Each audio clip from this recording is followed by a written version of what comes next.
Learning how to fly with the Cetus Pro is easy. Or is it?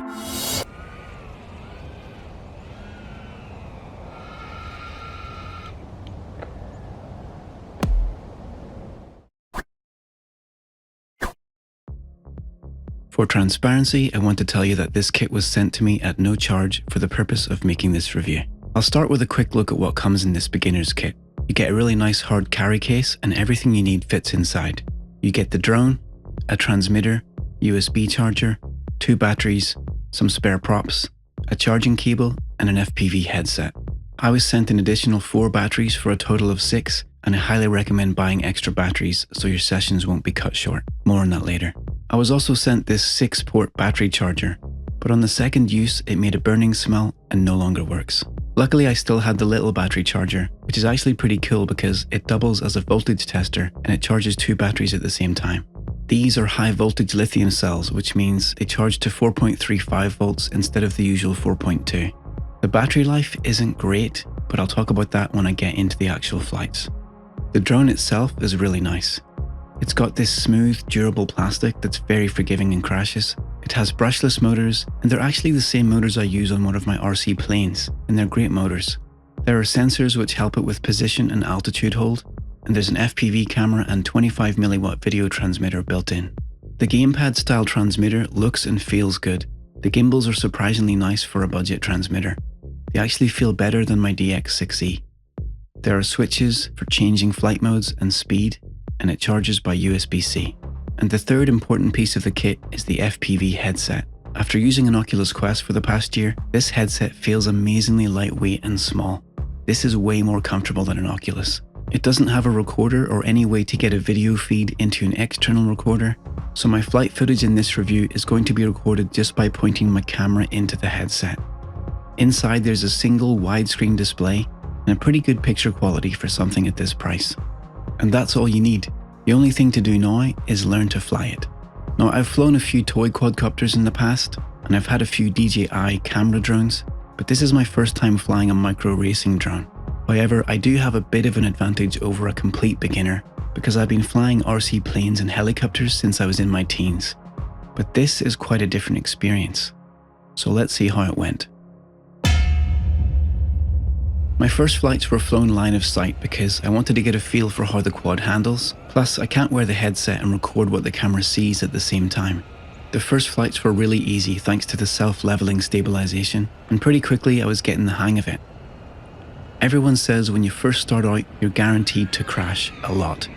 They say it's all just part of learning. But in my case, with all my experience flying RC, I don't think that's necessary. Okay. So everyone was right. You probably will crash, probably a lot. And I crashed quite a few times, including once when I was about 25 feet in the air, and for some reason I hit the disarm switch and it fell out of the sky and landed upside down on a concrete driveway. I thought it would surely be destroyed, but it still worked. The top was cracked and the camera was a bit squished in, but everything still worked perfectly. So day 1 was tons of fun, then the sun set, and it was time to retire for the evening.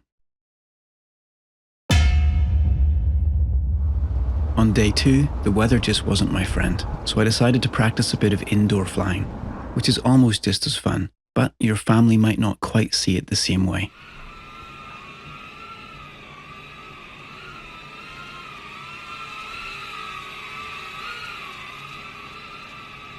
Having crashed for the who knows how manyth time and being stuck upside down, this was a good opportunity to test out turtle mode, which lets you flip the quad back to the right way up, and there's a dedicated switch for that on the transmitter. This might come in handy someday. The snow melted and it was time to fly once again. I decided that I was ready to throw away my crutches and fly in manual mode.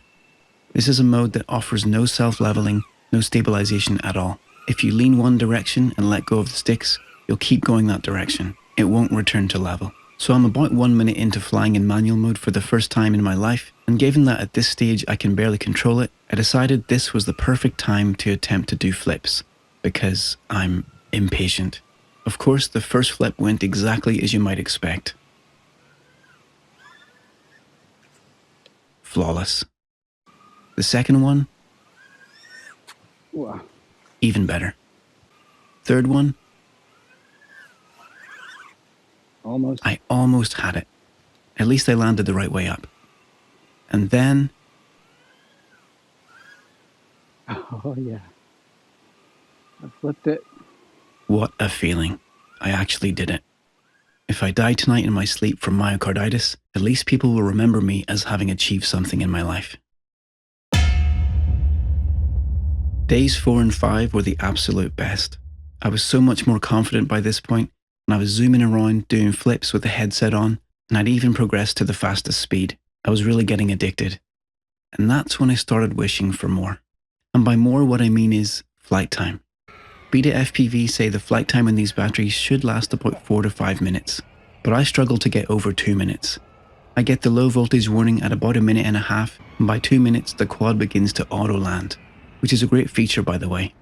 But 2 minutes just isn't enough. And I think what the problem is the cold temperature. It's winter here, and I've been flying in temperatures between 0 degrees and 5, maybe 10 degrees Celsius. When I'm indoors, I can get more than 3 minutes, maybe even 3.5, but when I'm flying indoors, I'm really just hovering around. I'm not flying full speed and doing flips. So yeah, battery life is shorter than I would prefer, and that's why I say you should buy extra batteries. The other issue I noticed is that it needs to be calibrated quite often for self-leveling to work properly. I find if I don't calibrate it at the beginning of each flying session, it might drift to one side when I'm in sport mode. Of course, in manual mode, this doesn't matter, and there's a really easy way to calibrate it, just by putting it on a flat surface and using the menu in the headset, and it only takes about 30 seconds in total. So, it's been a couple of weeks now, and what do I think? Well, for $230 you're getting an FPV quad that can take you from total noob to fairly skilled in gradual steps thanks to the 3 flight modes with various levels of assistance. You're also getting the transmitter, the headset, batteries, everything you need, and it's ready to fly right out of the box. So in terms of value for money, it's really appealing. And it flies really well too. It's super durable. You can use the transmitter and headset with other drones if you decide to upgrade in the future. The battery life, at least in cold weather, is not great. 2 minutes is not quite enough, and that's my only real criticism. I've read on forums that other people are getting 3 to 4 minutes in warmer weather, so maybe once summer rolls around, I'll be enjoying much longer flights. But for now, even though they're short flights, I'm still having a lot of fun. And so, this gets a big thumbs up from me. If you found this interesting, I'd appreciate a thumbs up from you. Thanks for tuning in. See you next time.